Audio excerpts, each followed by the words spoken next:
Try and make everything like your bodyguard.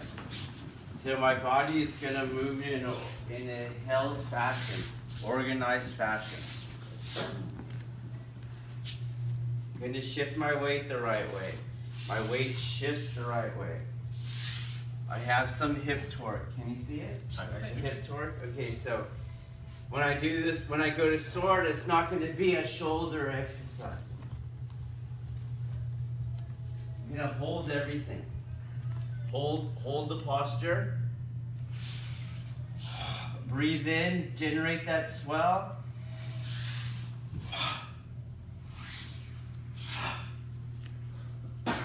Have a percussiveness to the end with your breath and your flexion.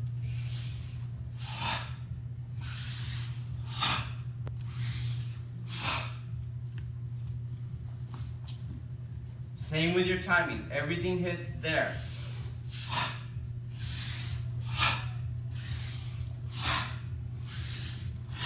Move the sword with that organization. So when I pick up the sword, I'm not doing that. My body's picking it up.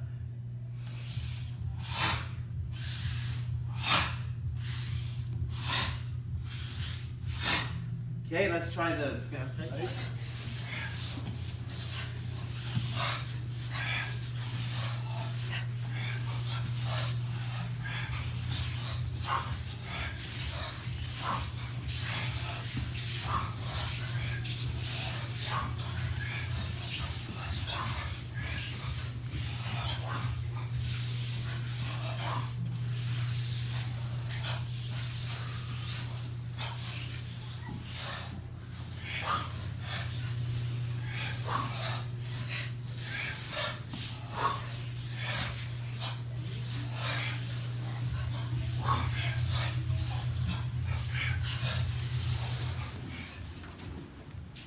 The cultivation angle, the angle that's going to give you that strength and structural integrity, power that we want, I can't let the sword go dead.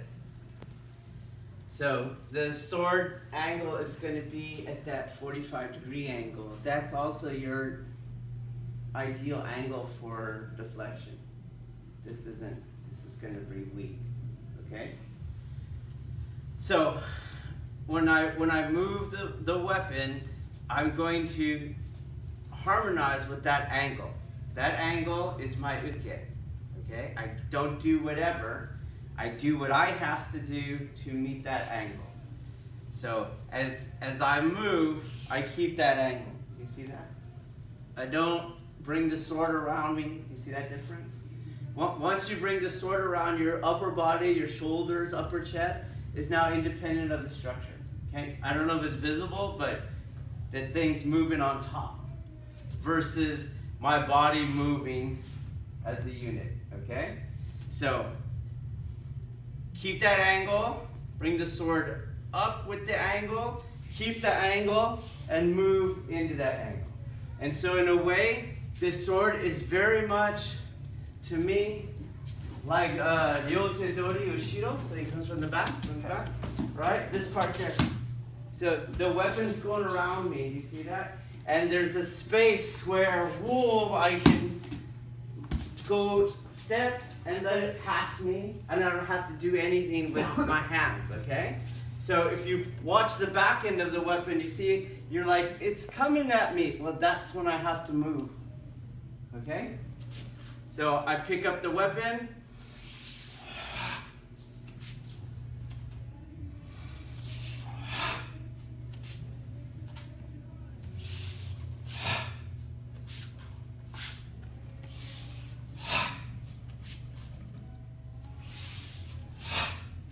That will help you stop any excessive hand releasing that you have to do to stay in connection with your sword. So when you're shallow like this, you see you have to do what a bad uke has to do with nage, right? You gotta open up your grip because you're not in connection with it center to center. So my grip is loose when I'm training, but I don't come off. The sword's not fighting my fingers, so.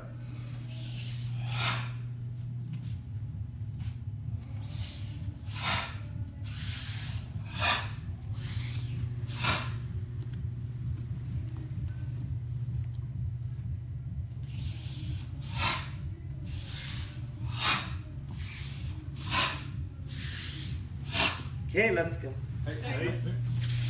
You're fighting that sword. It's wrestling out of your grip. Go. You got to figure it out.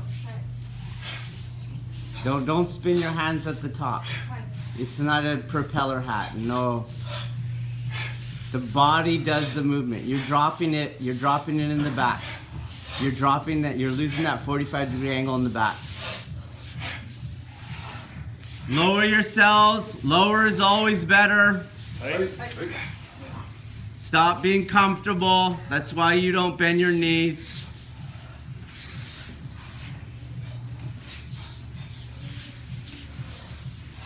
Your stretcher's broken. Hold it tight. Hold it tight. I can't do it with a sunken chest. Lower. Lower. Less thinking, more dancing. One percussive ending. Parallel to the ground.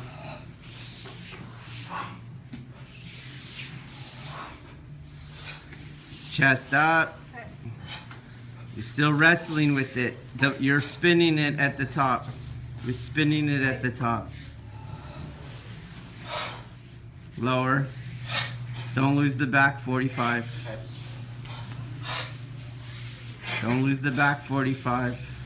Good. Blend with the weapon.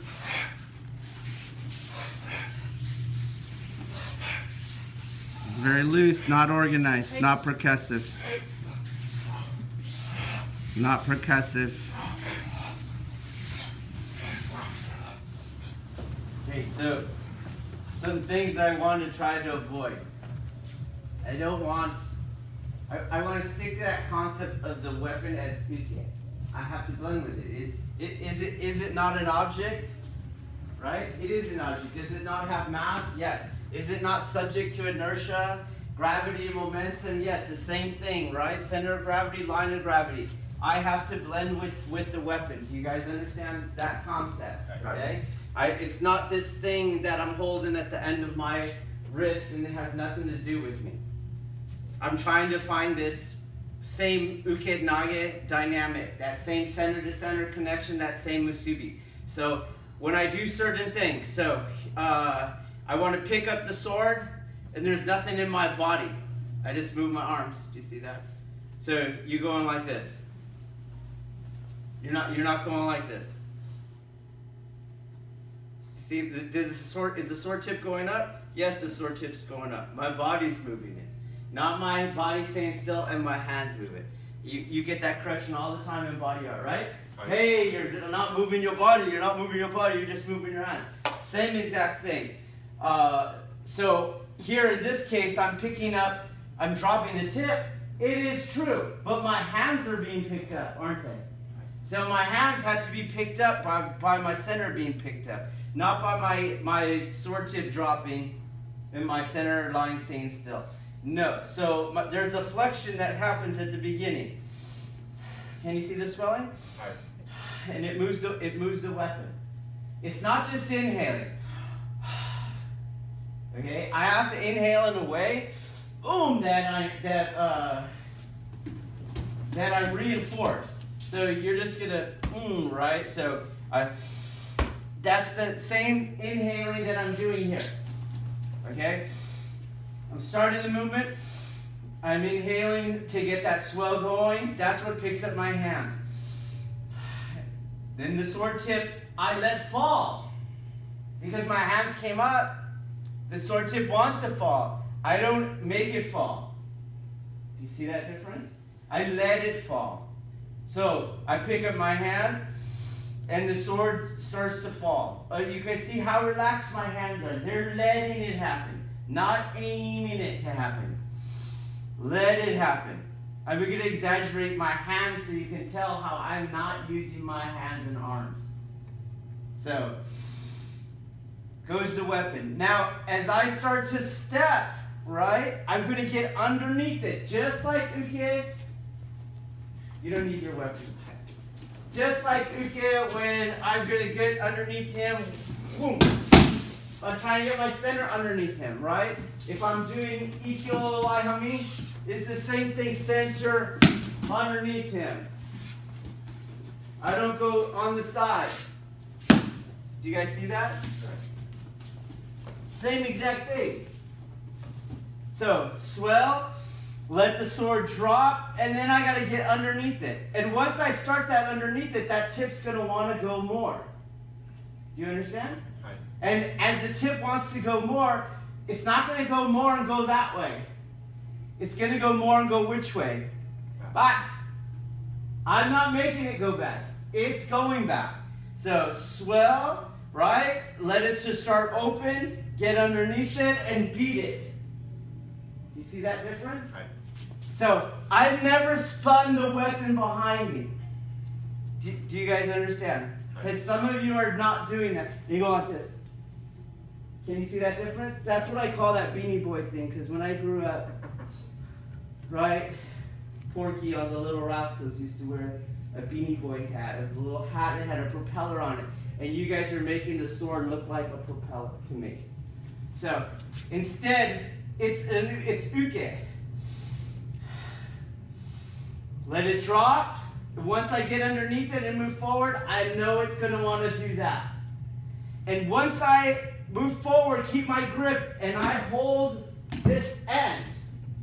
You see? It's going like this, and I stop this end and move it, it's going to want to go back the other way. Do you guys understand? I did not swing my arms. So, you can see. Yeah, it wants to go that way. I just had to be there at the right time. Meaning that right when it gets behind me, boom, my weight has to be on the end of the tsuka. Then it'll start to move.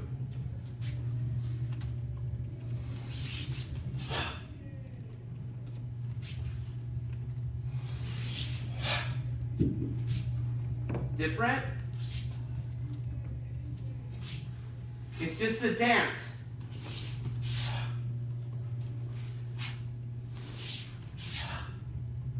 I'm exaggerating it.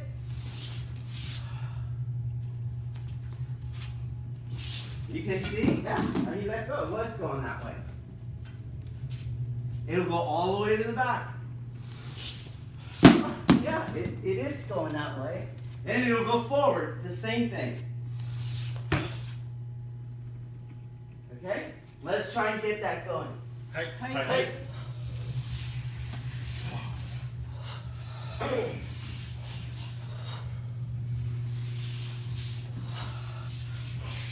Take your time. Each rep, do less with the sword, more with the body. Less with the sword, more with the body. Form, not power. Power comes from form. Find the form first. Speed comes from form. Task yourself.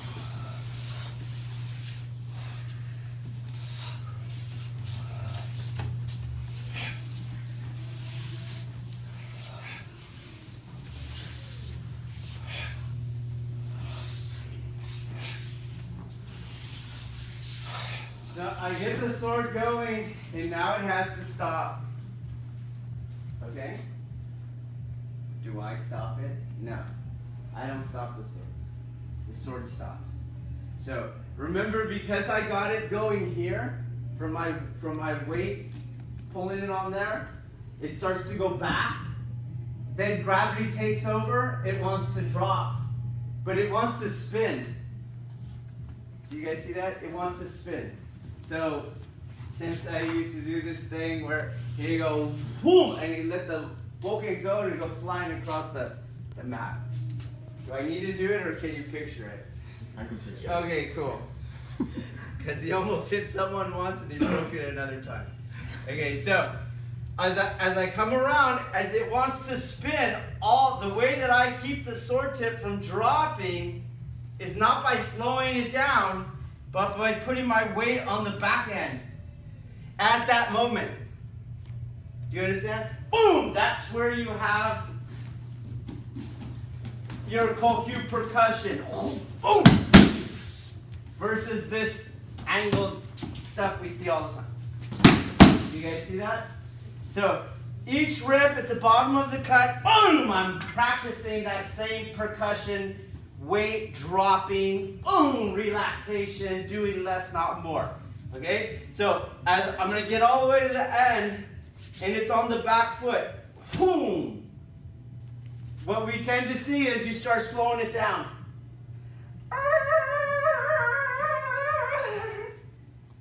And then you have all that isolation, separation in the upper body. So as I move, boom, I'm hitting the bottom. You see my hands hit the bottom, then the sword tip doesn't drop.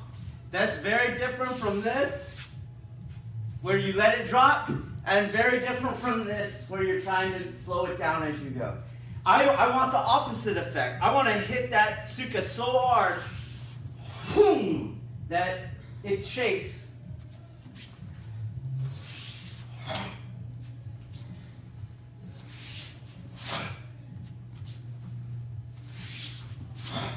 On the back foot. Not after. You want to think of it more as a separate weight exercise.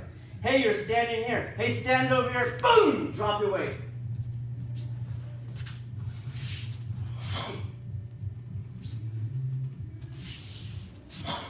Okay, let's try it.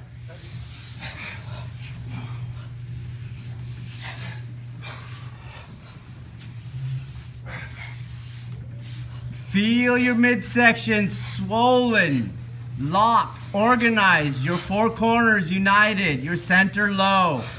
Less with the bokken, more with the body. Dance with the weapon, don't swing it.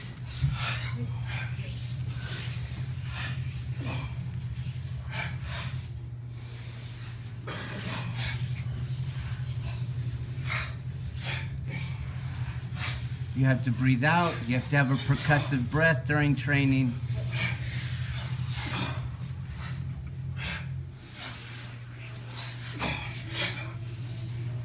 Much better. Third lane, fill it up.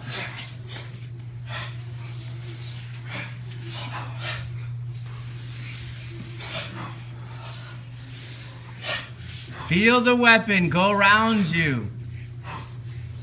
Don't make it go around you. Set your body up so it dances.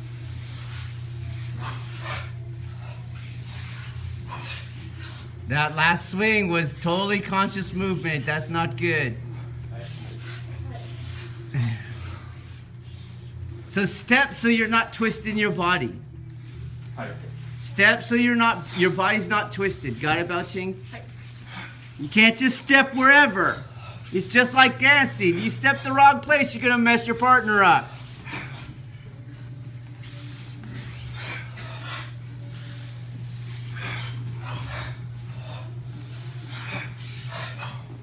Ma is time and space. Step where you need to step. At the right time, you need to step. Fill this third lane up. Don't be afraid. If you break the scrolls, because you're cutting wrong, isn't it? Hi.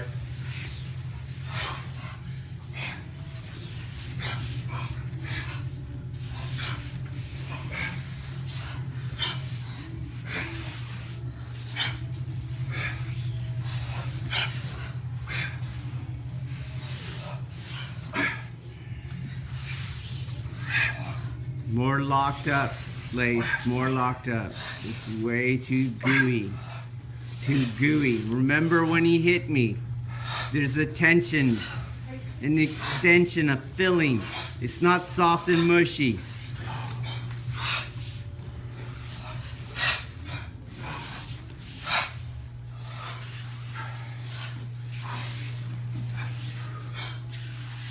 You're tilting your head. Stop tilting your head.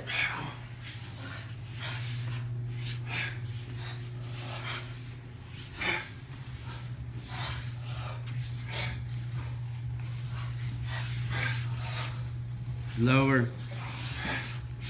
Lower. Lower. Move lower.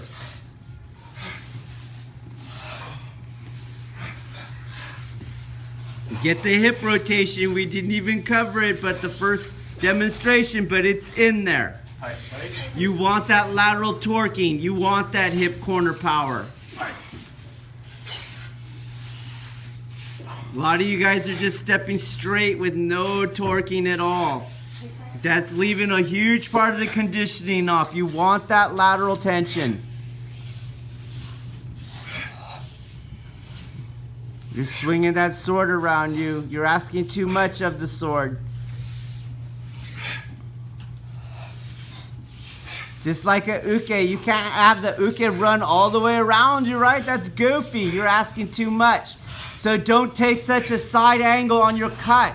Just off the line. The line is the width of your sword.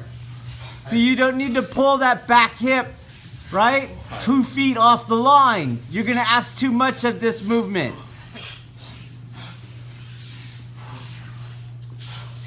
You're clearing the line too much. That's why you have to swing the sword around on your own with your hands. Too much. It's too much. You're clearing it too much. Don't cut so much side to side. Watch your head tilt. It's already a habit. Got it, Maya? Breathe in. Breathe in. Breathe out. Priscilla, breathe in. Breathe out. Breathe in. Breathe out.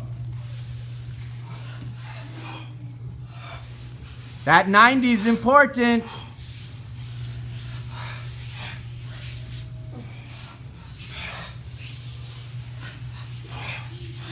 So you stepped too far to the outside on that last one, Sean, and you got all twisted up.